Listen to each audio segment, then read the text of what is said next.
പോവുകയാണ്. അവിടെ പാടത്തുനിന്ന് പോണം. കുറച്ച് കാര്യങ്ങൾ നോക്കാനുണ്ട്. നീ ഒരു കാര്യം, എനിക്കൊരു 50 രൂപ ഒന്ന് തരാം. അല്ല, ഓട്ടോക്കെ കൂടി കൊടുക്കാൻ വേണ്ടിയാ, വേറെ ഒന്നും വിചാരിക്കരുത് കേട്ടോ. അതൊക്കെ ഞാൻ നോക്കിക്കോളാം കേട്ടോ. അപ്പൊ എല്ലാം ശരിയാക്കിയിട്ടുണ്ട്. ഇപ്പം വരാം. ഞാൻ പറഞ്ഞില്ലേ ആ സുന്ദരന്റെ പേര് പോലെ തന്നെ അവരുടെ സ്വഭാവം മനസ്സിലായോ?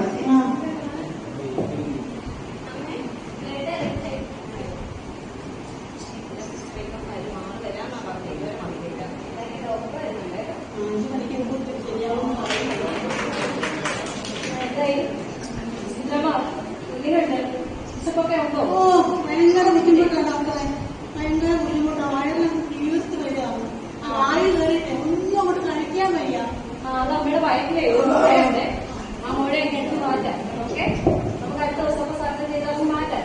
മാറ്റി കഴിയുമ്പോൾ അതെല്ലാം ശരിയാവും കേട്ടോ. അതിന്റെ ഇവിടെ കാണാൻ ഇത് പ്ലാസ്റ്റിക് കുപ്പിയിലാണോ ഇവിടെ വെള്ളം കൊണ്ടുവരുന്നത്?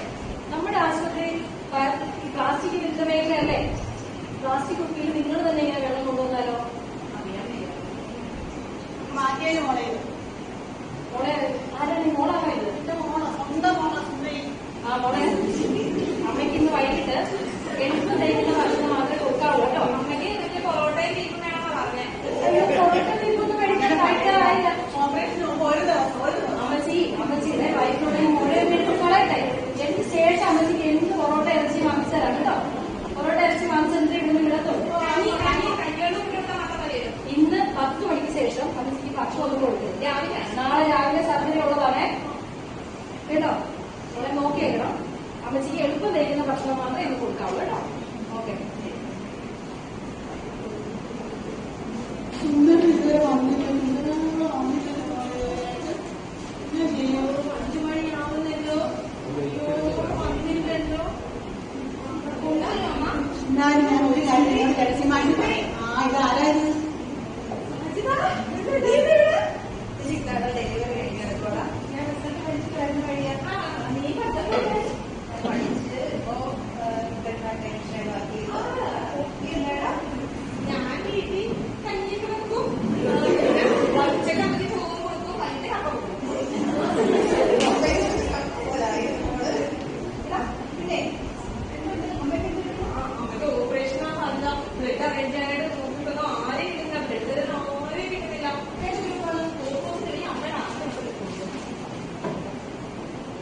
എന്റെ മോളെ എന്റെ ആങ്ങളെ അന്ന് പറഞ്ഞിട്ട് കാര്യമൊന്നുമില്ല. അവിടെ അത്ര ശരിയല്ല.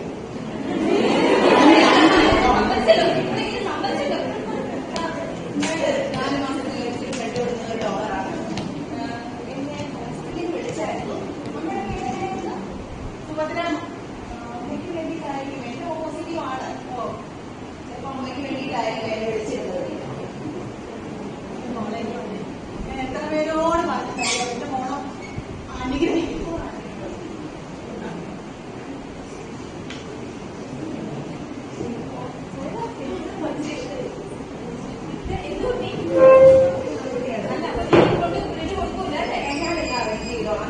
പേടിക്കേണ്ട.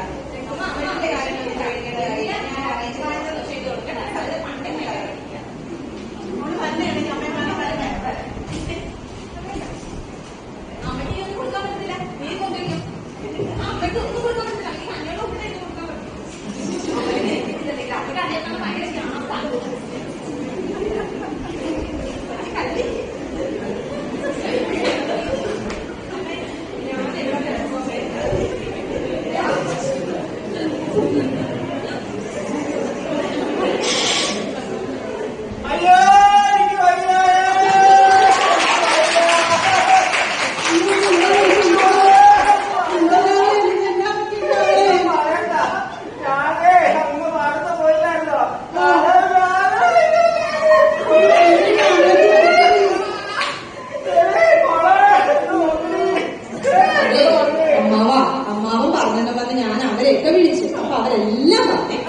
പ്രത്യേകം പറഞ്ഞേ ഇവിടുന്ന് വിളിക്കാൻ ചെല്ലല്ലേ, ഇവിടുന്ന് വിളിക്കാൻ ചെല്ലല്ലേ, അമ്മാവൻ കണ്ടോളാന്ന കാശ് കൊടുത്തോളാന്ന വരില്ലേന്ന് പറഞ്ഞത്. പിന്നെ അമ്മക്കല്ലേ പണ്ടൊക്കെ ദൈവമേ, പിന്നെ പിന്നെ അല്ല ഇപ്പൊ ഒപ്പ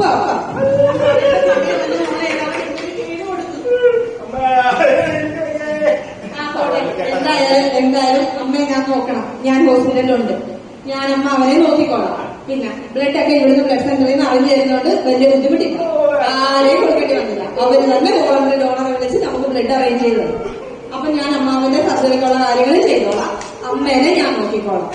ഇനി എങ്കിലും ആർക്കും ഇതുപോലുള്ള ദോഷം ചെയ്തത് കഴിയുവാണ് രക്തദാനം ചെയ്യാൻ എല്ലാവരെയും പ്രോത്സാഹിപ്പിക്കണം.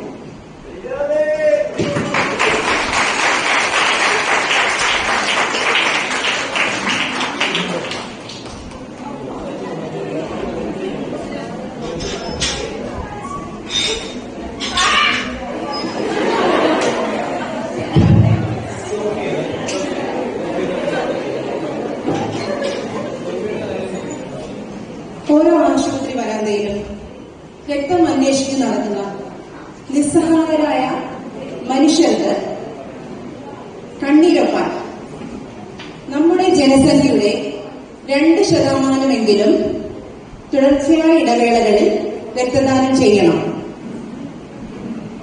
പൊതുവായി കണ്ടുവരുന്ന O പോസിറ്റീവ് ഗ്രൂപ്പ് അത്രത്തോളം രോഗികളുണ്ടെങ്കിലും അത്രത്തോളം ബ്ലഡ് ലഭിക്കേണ്ട ആവശ്യകതയുമുണ്ട്. 18നും 55നും ഇടയിൽ പ്രായമുള്ള എല്ലാ ആരോഗ്യവാന്മാരായ പുരുഷന്മാർ 3 മാസ ഇടവേളയിൽ ഒരിക്കലും, സ്ത്രീകൾ 4 മാസ ഇടവേളയിൽ ഒരിക്കലും രക്തം ദാനം ചെയ്യേണ്ടതാണ്. ഈ വർഷത്തെ സന്ദേശം രക്തം നൽകൂ, പ്രതീക്ഷ നൽകൂ, ഒരുമിച്ച് നമ്മൾ ജീവൻ രക്ഷിക്കുന്നു.